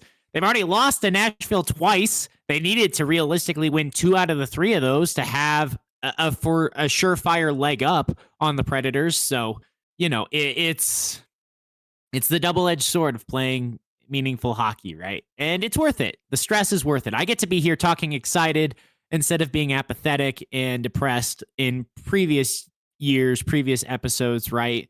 I mean, if we look back to last year, I think I was depressed Dom. You're so right sad. from the tank. I was such a broken man during that time. So disappointed with just how bad it was. So the fact that we're here still now in April with a chance is better than even I could have hoped for at the start of the year. But it's now that we're here, it doesn't feel like enough, and you want to make the playoffs. So, as you know, Corey, well, I don't have to explain this to you, but for all of you listening, your team rules at the top of the Central. Oh, it must be nice. But we're gonna fight through it. We're gonna get there, and we'll see you guys in the first round. We're manifesting this into existence at this point because tonight the Sharks are finishing up a 6-game homestand against the Edmonton Oilers, as you might have picked up on from me mentioning Edmonton and McDavid at multiple points already. Sharks are 4-1 on that homestand, so that's great. That's what you need to do. The only loss, of course, though, came against Nashville, who is a team you can't afford to give up points to. Granted, would Anaheim probably have been the best team to give up points to? Sure. Was it the most thrilling win that, Corey, you and I have to talk about here momentarily? Absolutely. That rivalry is so back. I cannot wait to watch that 4 times a year for the next few years. You mentioned it earlier, Corey, but at the top here, the Sharks do hit the road tomorrow to play at Anaheim. So that is a back-to-back. They're playing tonight against Edmonton, then at Anaheim tomorrow on the back half. Rough. Good thing is, at least they're at home, so they're just going south in California, right? They're not trying to go all the way from Edmonton to Anaheim. But they get then their final home game on Saturday, the 11th, versus Vancouver. Corey, I'm going to need your help because I'm not going to be able to watch that one. I have another commitment, and it sucks timing-wise, but it's against Vancouver, so I'm... You're kidding me. Everything's on the line for your team, and you can't watch arguably the most important game of the year? For shame, Dom. For shame. I know. Every single game's the most important game for the year, unfortunately, but I follow through on my commitments, or at least I like to think I do, so you do. I'll count on you to tell me just how much we beat down on the Canucks. Yeah. But then we finish the season next week with 3 games at Nashville on Monday, at Chicago on Wednesday, and at Winnipeg on Thursday. Whew, that's going to be stressful because all of those teams are still playing solid hockey. We'll talk about Chicago, but I certainly have underestimated them in our most recent edition of the Power Rankings and have not given them enough credit for what they're building. So I am now at least mildly concerned about them. Winnipeg, of course, is waiting till the 11th hour to play their best hockey, and I've already touched on Nashville and will do so more. So, oh my God, it's stressful time, but at the same time, the Sharks are ahead of all of those last 4 teams. Oh, actually, excuse me. No, they're not ahead of Nashville. They're ahead of 3 of the last 4 teams. Anaheim is losing left and right. It does feel like there's a chance. Like what you're saying, Corey, if Nashville drops just 2 of their final 4 games, the Sharks can win 4 of their final 5. It's possible. It's possible. That's what it would take, right? We're 3 points behind. We need to win 2 more games than Nashville does the rest of the way. And then God knows what the Kings will do. But I'm going to pause here for a second before I hop in the games because I need to drink some water. But if you had any thoughts in particular, I know we've already touched on them a bit, but I wanted to open that up to you. I mean, I suppose the good part for you is it doesn't necessarily have to be a perfect storm. You do control your destiny in some aspects, but unfortunately, you do still need to rely on other teams to lose. It's not going to be just enough for you to win. You need other people to lose. You need the Kings to lose. You need the Predators to lose, which are really your 2 biggest obstacles at this point going forward. And I'm not saying that it's impossible. And again, with that extra game, you may be able to clinch it here.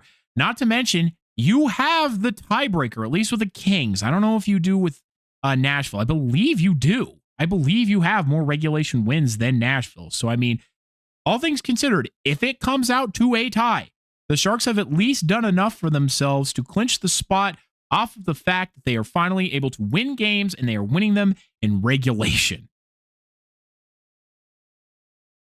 Yeah, I do think we have the same number of wins at 37. I do think it's a one-game margin. It's close. It is close over Nashville because we've won a couple in OT as well. I'd have to double check the exact numbers there, but that is a good thing. That is a good point. We have the one game in hand, of course, on LA, though we're now trailing by down 5-2 against Edmonton. So that game in hand is slipping away from us on the Kings. And Connor McDavid.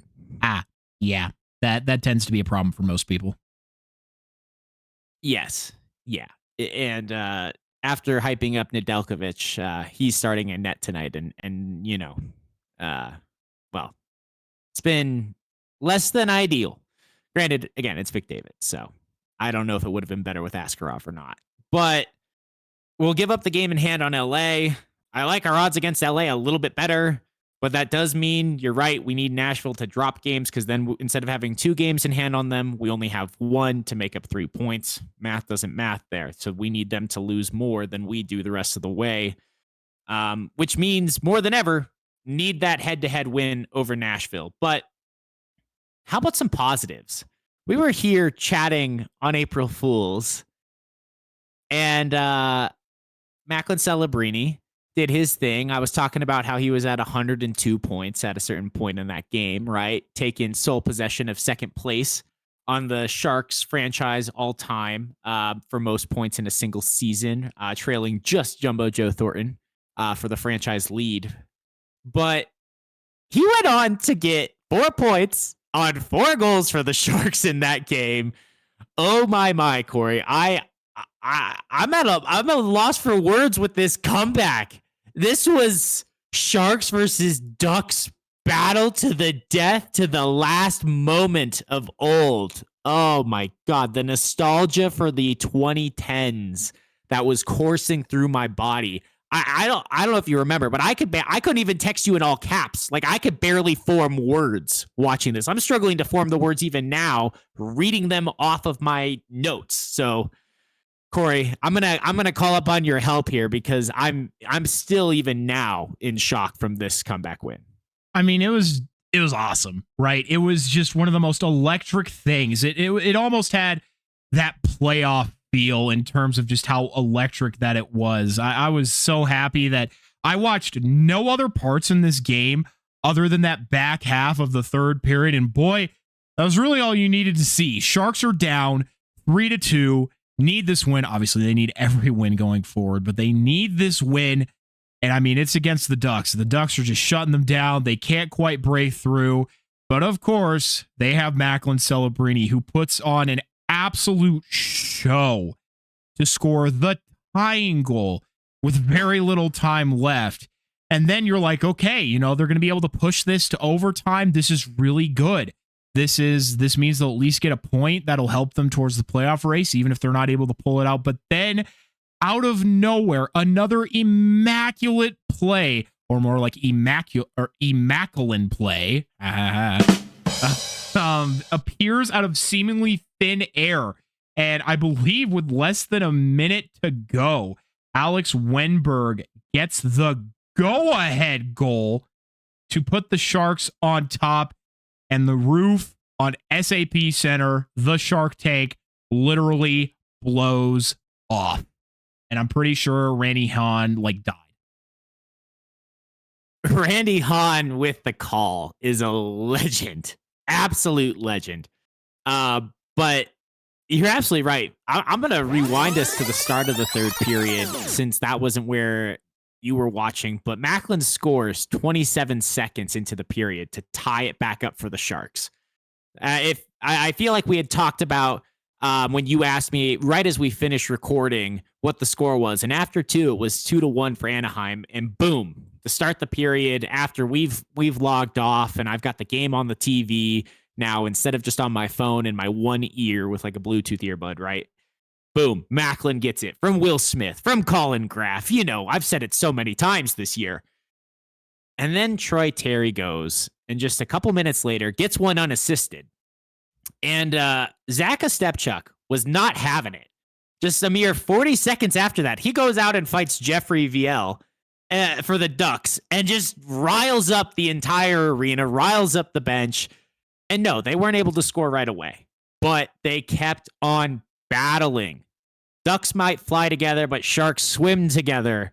And eventually, Macklin did break through. He donned the cape, even though we say no capes. I'm here with all the references from movies right now, guys. My brain is just shutting down. That's all I got. But he put on the cape anyway. He went and did his magic, his superhero work, taking the drop pass from, or the pass from Dmitry Orlov, and making sure he did not miss with, what was that? Just over 90 seconds left, net empty, right? You have the goalie pulled, and you make it happen. That's goal number 40 on the season for Macklin Celebrini. Sophomore season, already a 40-goal scorer. I said it to you before we started, Corey, but even if the Sharks don't make the playoffs, I think there is still a legitimate case for him to win the Hart for what he has meant to this team and how he has carried this team himself. But you're right. Before we get there and have that conversation, we have to do it justice and give credit to Alex Wenberg. Beautiful goal. 31 seconds left. The roof had already blown off the building after Macklin tied it. And then I thought, with how prone it is, this is Northern California. We're not that far from San Francisco. I thought there was going to be an actual earthquake started based on that arena. I have never had so much FOMO in my life for missing a game, and yet at the same time been so awestruck and happy that it didn't matter, if that makes sense. Like, it was living all the emotions in one in my brain. And again, Alex Wenberg, yes, Celebrini has the assist on that one too. Sam Dickinson has an assist on that one. It's the young guys. It's not just Macklin. But man, Alex Wenberg is playing some of his best hockey of his career right now down the stretch. Does not get enough credit. No, he's definitely one of those guys where it's like, if you watch the team, you know who that guy is. For example, I'd say that guy for the Avalanche is definitely Sam Malinsky, because Arturi Lehkonen does still get talked about. But Sam Malinsky is definitely that guy for the Avs. Where if you watch the Avs, you know how good Sam Malinsky is. But if you're just somebody who's been watching other teams from around the league, you might not know who that guy is or how good that he is. I actually had a friend send me Sam Malinsky's stats as compared to Quinn Hughes, and it's actually pretty surprising. But that, I think, is Alex Wenberg for the Sharks, where obviously if you're, even from an outsider perspective, you know about Macklin Celebrini, you know about Will Smith, you might even know about Michael Misa, but you don't know about somebody like Alex Wenberg, who has been quietly having, as you just described, one of his most dominant seasons. One of his most dominant seasons, and he's finally shooting the puck. I feel like when we talked about this, that when does he tend to first help came you over score. to the Sharks, how with Columbus, he wouldn't shoot enough. I remember last year during the dark times talking about how he was still passing it. He wasn't taking the shot. The confidence wasn't there. He is skating and playing with absolute confidence, and 7 straight games with a point, 4 goals in that span. So actually 5 goals in that span. Did I do my math wrong? Is it 8 straight? No, it's 7 straight. I'm just here busy recounting. But yeah, he doesn't get enough credit. But I really think from his issues, his problems with shooting the puck as much in Columbus before he came over to the Sharks, that this is quite literally the best stretch of play of his entire career, because he is showing up in the big moments. And the Sharks, once again, winning in the final minute of regulation. This is a team that, even though they're losing by 3 tonight, even though they're behind LA and Nashville, and, my logical sense tells me that I would pick Nashville, this team feels destined to make the playoffs. Like, even if they have to count on other teams to take a loss here or there, that somehow, some way, they're going to find a way and they're going to pull it out and they're going to win. They're sick of losing. William Eklund has said it. They are sick of losing. And they're doing everything they can to snatch victory out of the jaws of defeat. And it's been so nerve-wracking.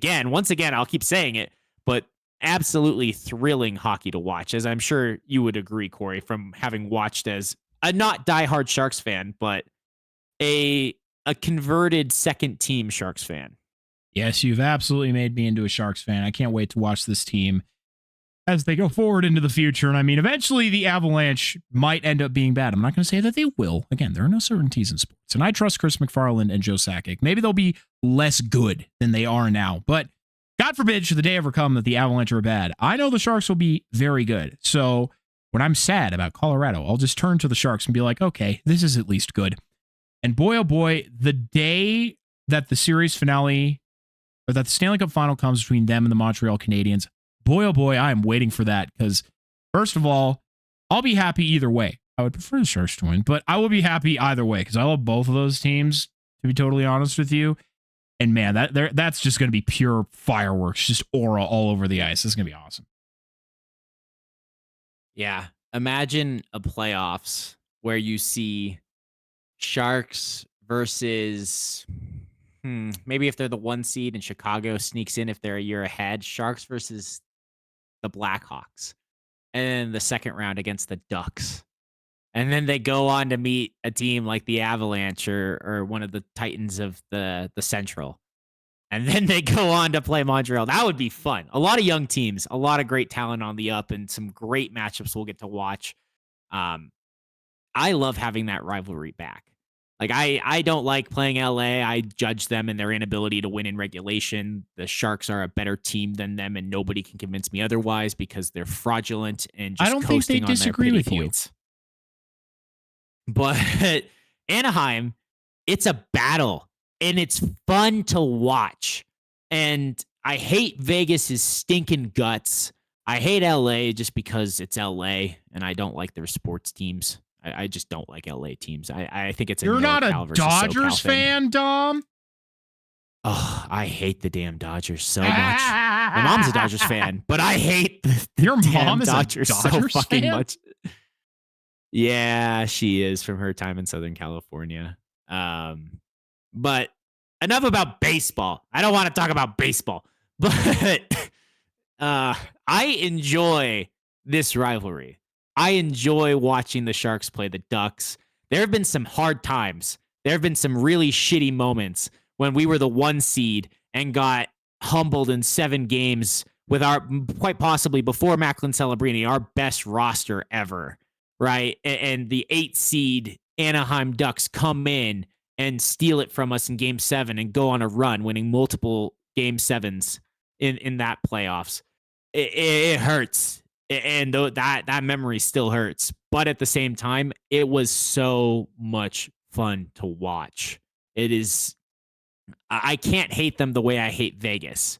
It is a rival that not necessarily, nobody enjoys losing to their rival, obviously, but a rivalry that is enticing and always fun to watch, always brings out emotions and feels like it's always balanced between those two teams. Yeah. I don't have much more to add to that, honestly. Well, that's, excuse me, fitting. We're going to move quickly to the Toronto Maple Leafs because after that, we were recording on Wednesday night. And then on Thursday, on April 2nd, while you were listening, the Sharks were playing versus the Toronto Maple Leafs once again in the tank. And honestly, not as clean of a performance. Sloppy play at points, some turnovers. But the Sharks have shown their growth. Because even in a less than their best, in my opinion, they still took Toronto. They led them wire to wire. Never really gave the Leafs a legitimate shot in this game, winning 4-1. They got it done in a must-win game. Was it as pretty? No, but they did more than enough. They never trailed. They were scoring early and then keeping their foot on the gas just enough.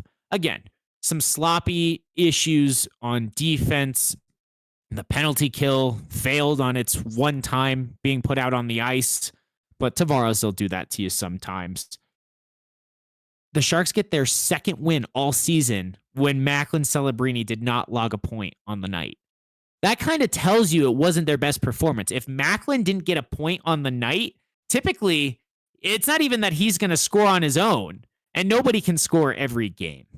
But he does such a good job without the puck and finding his line mates that when he doesn't get an assist and nobody on his line really gets a point, it's telling, And of course, it's not that the Sharks didn't have chances and that he didn't have a positive influence on the game.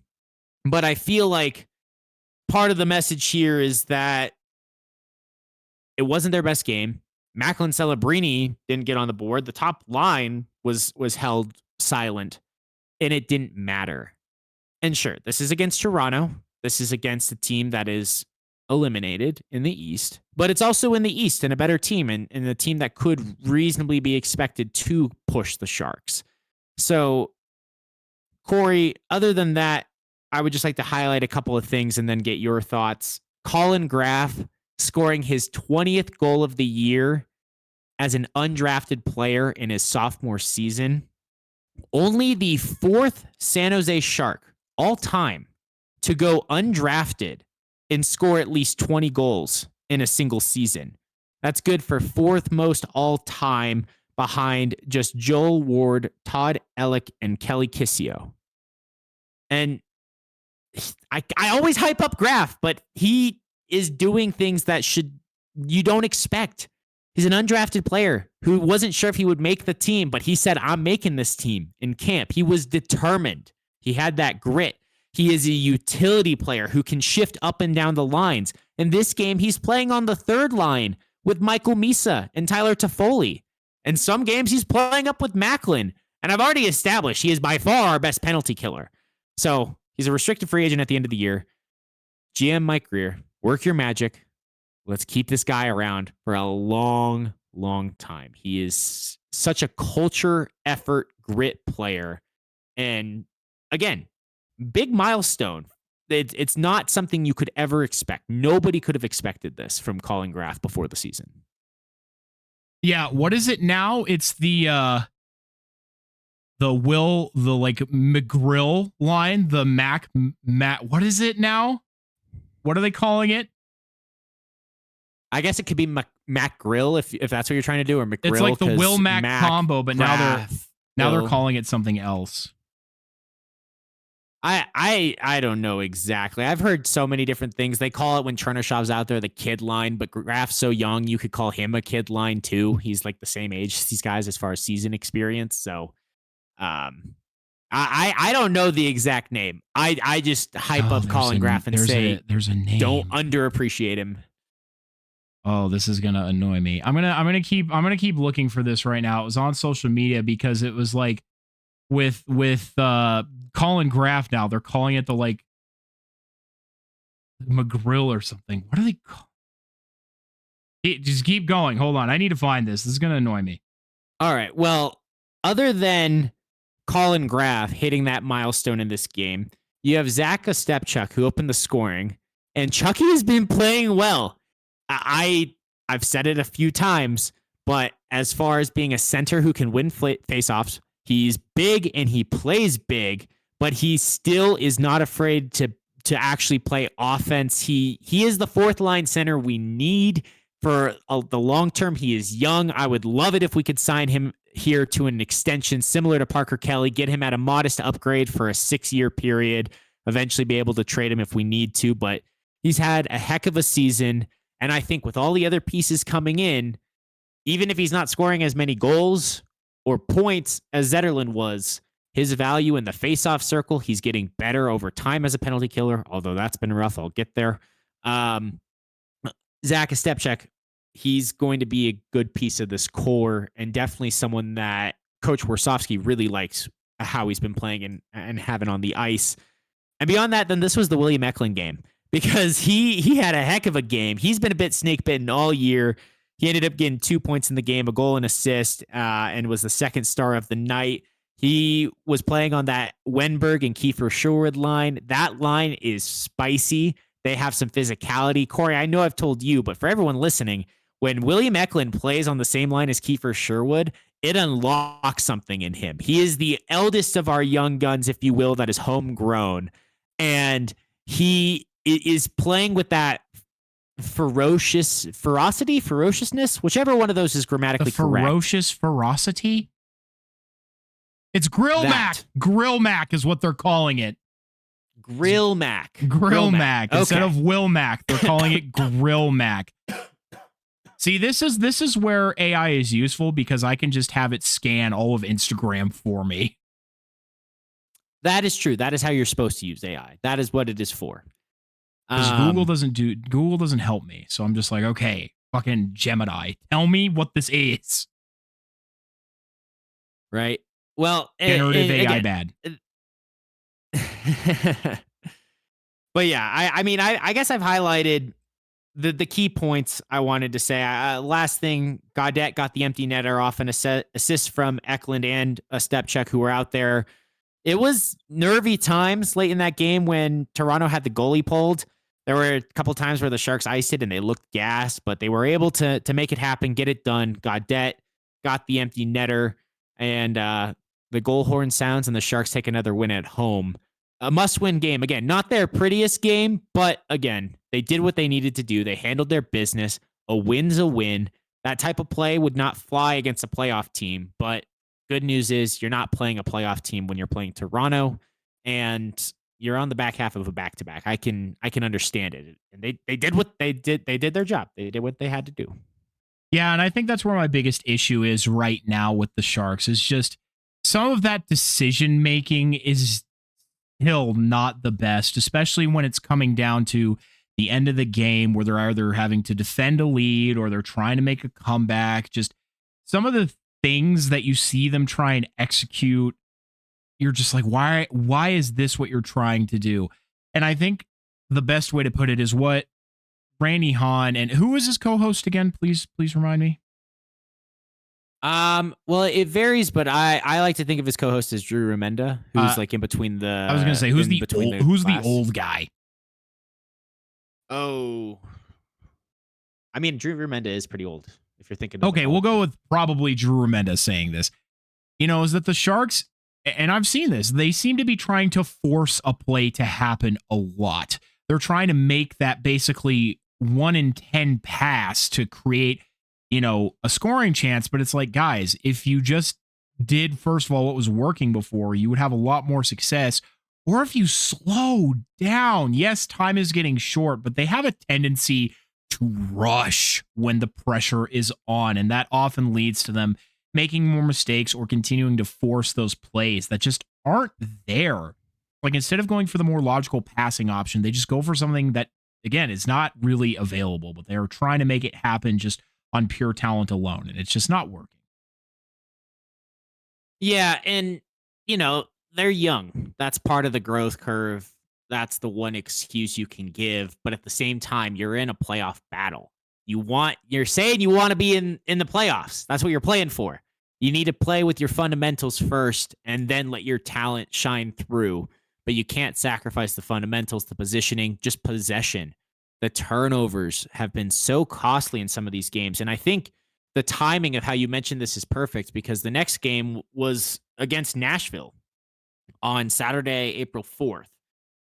And once again, the Sharks have lost to the Predators 6-3, marking the 15th straight loss as a franchise against Nashville.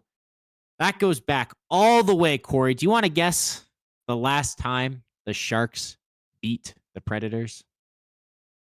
Gosh, I think you told me they've lost to them, 16 times in a row now? So 15 times in a row. So, I mean, that would be at least 5 years ago.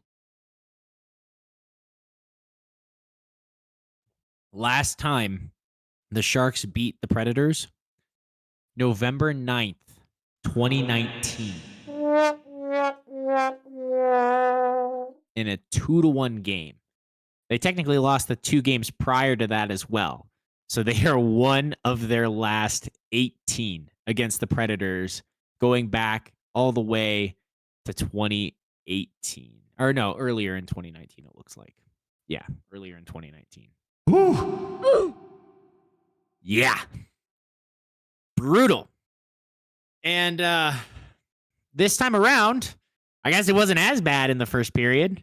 The Sharks were down by only, and yeah, I guess I mean only, 3-0 after the first. A modest improvement compared to the 5-1 shellacking they got in the prior game just a couple weeks before. And this time they battled back. They had the better of the second period.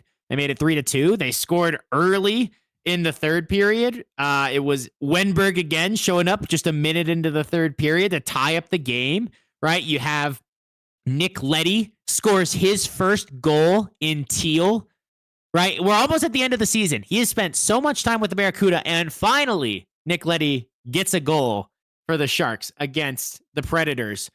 Macklin Celebrini scores with an assist from Graf and Leddy. Leddy had a 2-point game in this one, right? With 19 seconds left in the second period. So they're not always starting games well, but at the start of periods and late in game at the end of periods, sometimes they just find that other gear. And that's what's really frustrating is the inconsistency, because when they get it right, they're scoring in these major momentum swinging moments. But since they're not playing consistent with their fundamentals and they're turning over the puck more than they should, I mean, nobody ever wants to turn over the puck ever. It's bound to happen sometimes, but not as much as it did against Nashville. And Corey, you said it to me, and I agree.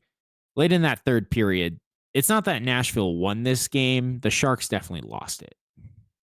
Yeah, and I mean, that was the most frustrating thing for me is I do think that the Sharks very easily could have won this game against Nashville. They had the win in hand. They had the momentum behind them. It was at home. And I mean, that play by Wenberg going end to end was fucking awesome. Unreal. You've tied it. You have almost the entire third period now to go ahead and get the go-ahead goal. You thought it was going to be something like what happened against Anaheim. You had this game. And then they beat themselves 100%. Nashville did not at any point to me outplay this young Sharks team. This young Sharks team outplayed themselves. Just silly, silly mistakes that basically just gave Nashville free goals that they didn't really deserve. So it's just unfortunate that it feels like they really threw away the 2 points. Not to mention they gave it to a team that they were competing for that spot with. This was the last team you needed to lose against. Exactly. I have to be a little harsh, a little critical here, because this was a winnable game. A winnable game, and these games are the most important. The Sharks don't play LA for the rest of the season. They're done. They've already finished their series. This is the rival that you have the ability to control your destiny against more than any. If there's ever the 4-point game, right, that people talk about, this was it. And it was in your hands. And it was the turnovers and the special teams were the letdown here, right? The penalty kill was just ineffective when Graf wasn't out there. He skates off the ice and boom, 20 seconds later, puck's in the net. Yeah, and then sure, you turn over the puck. O'Reilly scores, makes it 4-3, and then you're battling back in it. You're trying, you're pushing, you're not giving up by any means. And fast forward, it's almost 9 minutes later.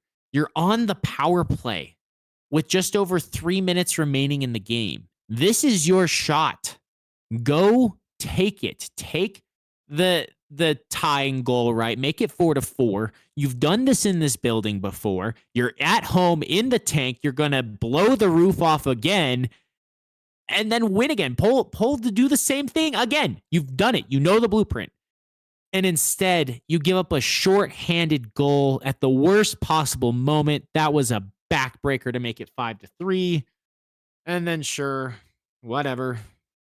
Tyson Jost gets an empty netter another minute 20 later, but that shorthanded goal at 5 that made it 5-3 for me is when I was like, "Yep, Sharks are cooked." They did it to themselves. They lost this game because this power play was your opportunity to swing everything and have the momentum with just a couple minutes left to play. Guarantee you get at least a point, but you know you can win in the last 30 seconds of regulation. You've done it so many times in the past, March and April. So I guess let's say 5 weeks. and you blew it. They blew it.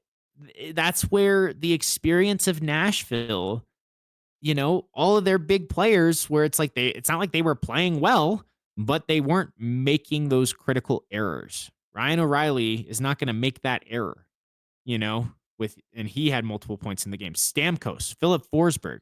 You can't be giving these guys the puck, giving these guys power play chances. They might be aging. They might not be at their prime anymore for some of them, right? I think that's part of Nashville's ailments the last couple of years, but they're not going to mess up the freebies that you give to them. No. And I mean, there's not much more, I think, for me to add on in addition to what you just said. You kind of summed it up perfectly, unfortunately. So that just means that you need to now take that because you have one more shot. You cannot lose to them in this next game. You simply cannot. You have to win. As must-win of a must-win game as there's ever been for this team.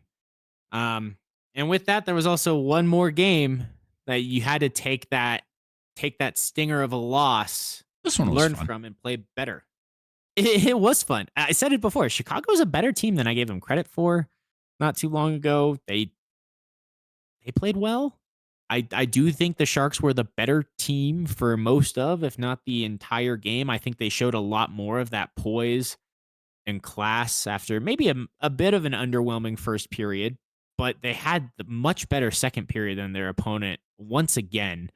And phenomenal period from Eklund and his line mate Kiefer Sherwood in the second. You go from being down 1 to then Wenberg scores, I think, as well. Or who scored in the third? Oh, no. I'm sorry. I was forgetting this. I was thinking of how Wenberg centers that line with Eklund and Kiefer Sherwood. No, you start the third period and the McGrill line you were saying, or the Grill Mac? Grill Mac.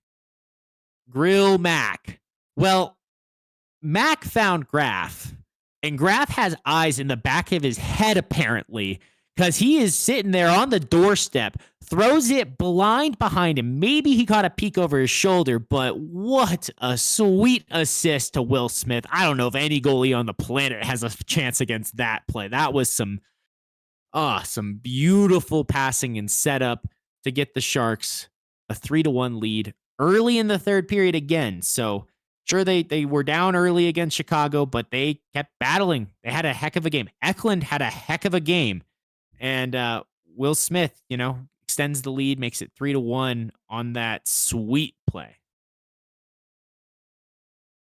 Sweet it was. This game was just a nice watch because the Sharks are now at the point where they are beating the teams that I think they should, and they're not having a lot of trouble against them, but they're just not quite to the level where they're pulling off the wins when they really need to. Yeah, well, and I think some of the things I liked most about this game is because I talked about Chicago's got a lot of talent. They had more shots on goal in this game. There were still turnovers from the Sharks, but the Sharks showed that they are that year ahead in the rebuild, and even if they're young, they have more experience. Dominated the faceoff circle. Won 69% of their faceoffs. I was going to say, wasn't it like 70%? It was insane. Yeah, 36-16 on the faceoffs. That is huge. And then you think about playing big and physical and saying, okay, we're both kids, but we're the big kid. It's like an 8th grader to a 7th grader in middle school. Like, okay, yeah, we're both here in middle school, but I'm a lot bigger than you. Don't fuck with me. And that's what they did. They had 27 hits to only 8 for Chicago. And sure, Nazar had a good game. Got a goal and assist. Donato got a goal. He always seems to get one against the Sharks ever since he stopped playing for the Sharks. I was going to say, I learned the other day that he was a former Shark. I was like, he was? Yeah. Actually, before the dark times, I want to say. Like very short stint, I would assume. Yeah. Right near the end of the prior run, the Pete DeBoer era, right near the end of the Pete DeBoer era, I want to say. But Yeah, they didn't put up a ton of goals. They only won by one. They did let not Nashville, sorry. They let Chicago get back in this game by giving them a power play goal just a couple minutes after Will Smith scored to make it 3-1. Your guys' PK But in this has game, been rough lately, by the way. Sorry. Oh, that is my one final thing I'm going to talk about, because it has been worse than rough. It has been atrocious, and we're past I'm not mad, I'm just disappointed. We're full-blown mad that it's like, if Colin Graff isn't out there, the PK can't kill shit. And even when he is out there, he's on an island, and he can't be guarding 5 guys at once. It is bad. Oh, my God. And you know what? The Sharks won this game. I don't need to perseverate on it longer. Bring back your old word, the old word from this podcast for all of the OGs who've been listening to us from the start. First of all, thank you for sticking around with us and listening to me babble. But the special teams in the past week. The Sharks' power play was only 1 for 10. After having a lot of power play goals just a week ago when I was talking, right? There was that game with 5 combined power play goals against Nashville, right? Their opponents have combined to score 4 on 4 of their 11 power play opportunities. Take out the game against Anaheim when the Ducks had 3 first period power plays, didn't score on one of them. The Sharks' penalty kill was effective only 50% of the time. 4 for 8 in the last 3 games. And let me check. I think they've allowed 2 to Edmonton tonight already. 3 to Edmonton tonight already. On 3 opportunities for Edmonton. Now I get it. It's Edmonton. They have a historic power play, and it's McDry and all that nonsense. They know how to do a power play, but unacceptable. Unacceptable. You need to be killing 75% of them at a minimum if you want to win hockey games. If you want to be a playoff team, you need to score on your power play, at least, let's say 20% of the time, and you need to not get scored on at least 75, ideally 80% of the time. Corey, wouldn't you agree? Yeah, I would say that it helps. And I mean, truly to me, the most surprising thing is that just the downfall in their power play, because it felt like it was one that was operating so well before. And I don't know what happened. I don't know why it seemed to fall off so hard. Yeah, your guess is as good as mine. The penalty kill was doing solid as well. I'm at a loss. Like, both are this past week in this most important stretch of hockey, even with going 4-1 in the games on this homestand, like I was talking about, right? Even with some of the success, their special teams has played right around the worst it has been all season. Which is the worst time for that to be happening. Yep. It's the turnovers. It is the turnovers. It's not clearing your zone. It's not possessing the puck. It's not playing smart positional hockey. It's overextending yourself and trying to make things happen instead of just taking the play that's there for you, right? Surveying the ice and taking what they give you.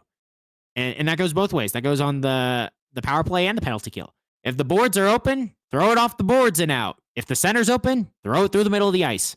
Don't try to make a play happen and set up somebody for a shorthanded rush. Just get the puck out of the zone first, please. Thank you. On the offensive side, maybe don't make it all reliant on these set pass plays that teams are jumping on. You need to be able to mix it up, shake it up, not be so cookie cutter in your zone entries. When they start and they win their offensive zone faceoffs, the power play looks great, but they have to get offensive zone faceoffs, and typically they've been losing the first one and then having to play the re-entry game, and it's not been working for them from, obviously, the numbers. The numbers don't lie. I lie to numbers sometimes. Well, you can lie to numbers, but they won't ever lie to you. I mean, I don't know. What if a guy puts that he's 6'3" on his Tinder profile, but he's actually, 5'11"? The numbers are lying in that case. No, that's the guy lying. But the numbers are still untrue. Well, the numbers are untrue, but the numbers didn't write themselves. 6'3" is still 6'3". The guy's not 6'3", but 6'3" never changes. That is a fixed measurement. Anyway. That was so stupid. Well, it's fun to debate numbers and do that stupid bit. Like you said. Let's highlight your 3 sharks of the week, shall we? And it's a tough one. I have 4 sharks of the week. How about that?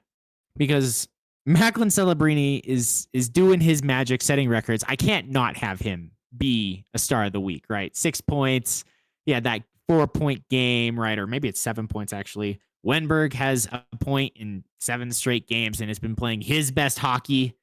Eklund bouncing back after a tough season, 5 points in the last 3 games, playing some of his best hockey. And of course, Colin Graff hitting that milestone of goal number 20 as an undrafted player. Yes, it's his 2nd season, but it's really his first full season at the NHL. He's earned his place and he's done a hell of a job. So I'm not going to rank him 1 through 4, but those are your Sharks of the Week this week. And not an honorable mention, but I would like to highlight one other player, Corey, if we have the time. Let's find out. We have the time. Shout out to Sid the Kid, Sidney Crosby, who has officially made it to a point per game this season. Most consecutive point per game seasons in NHL history, now sitting at 21 consecutive seasons where he has scored at least a point per game. Unreal. And he's still going. He still has more in him, and you can tell. Pittsburgh against Philadelphia, I hinted at it earlier. That could be a lot of fun. And even though Philadelphia is young and exciting, sit down, child. I want to see Sid go on another run. Yeah, I think against Philadelphia they'd win that. But anyway, highlighting Sidney Crosby here. Yeah, it's just remarkable. One of the few records that Gretzky does not have. Sid the Kid, one of, I think, the greatest of all time, cements himself in his own way. I mean, between him and Ovechkin, they are just crushing history. It was truly a generation, to say the least. Truly generational players. I know that term is used a lot, but this is something different. When we talk about Macklin Celebrini, that is how Crosby has been and should continue to be spoken of. We come to expect it from him now, but he was that young hotshot superstar kid who just went out there and played better puck than everyone else. And I mean, I agree. He's top 5 all time in my book, and I would have to weigh some big hockey names, and it gets tough. But Sidney Crosby has earned that. I think Gretzky's most consecutive was 19 consecutive point per game seasons. So Crosby has not only sole possession of that lead, but he has an extra 2 seasons on the great one. So not just breaking a record, but giving himself some margin, similar to how Ovi has not just broken the record, but trying to extend the margin on the goal scoring. We've said it before, but anytime a Gretzky record falls, it's a big deal in the world of hockey and needs to be appreciated. Once again, those of you listening to us back in our heyday last year, I was tracking that all season along with the OV goal chase, was just to see if Crosby could make it another point per game season and get sole possession of that record. He does it again and extends his lead at the top. So congratulations, Sidney Crosby.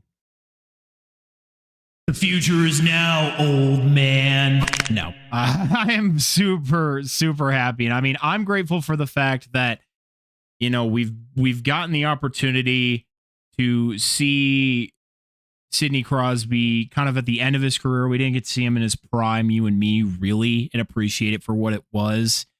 But it's nice to be able to see him kind of pass the torch on to the next generation of players. And I mean, he's not retiring yet. I think he still has a few years left. Hell, he might even still be Captain Canada at the next Olympics. Who knows? But I just, like I said, I just feel grateful that we can still watch him play. Even watching those old highlights, worth looking up. Use your AI to find those for all of you kids listening at home. That's a worthwhile pursuit. So you can appreciate what we're talking about. Although we need to figure out a name. I'm not hip to the slang these days. I make jokes about it, and my brother makes fun of me, calls me unk and shit. But we need to figure out a new name than Sid the Kid. Macklin is the kid on the block these days. We need something that still rhymes with Sid and gives him the highest respect. So Sid the shit. Your task, your task, everyone at home, is to come up with a different nickname for Sidney Crosby that we can use. Please drop it in the comments if you feel so kind.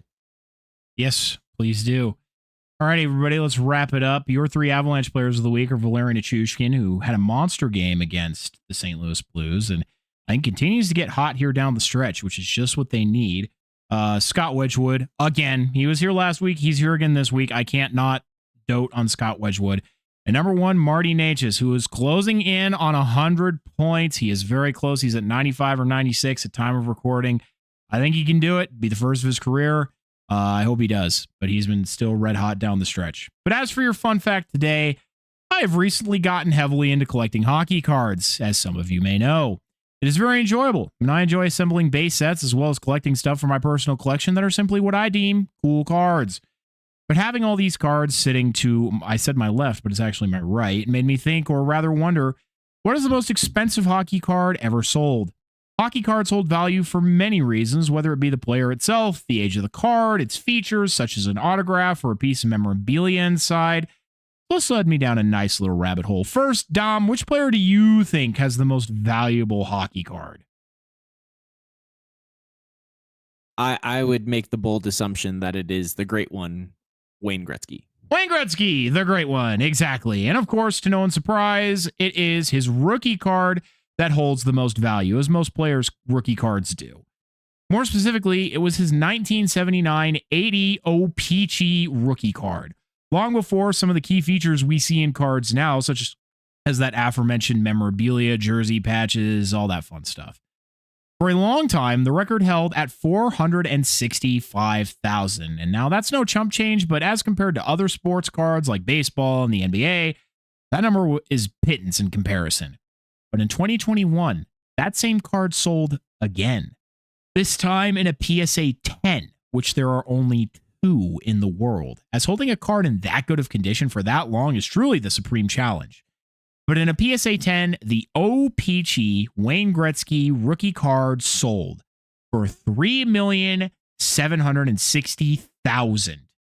And in second place, like many of his records, is Wayne Gretzky again, with his 1979-80 Topps rookie card selling for $720,000, over a $3 million difference, which, while sorting through some of my own cards, Topps and O-Pee-Chee have the same imaging and design.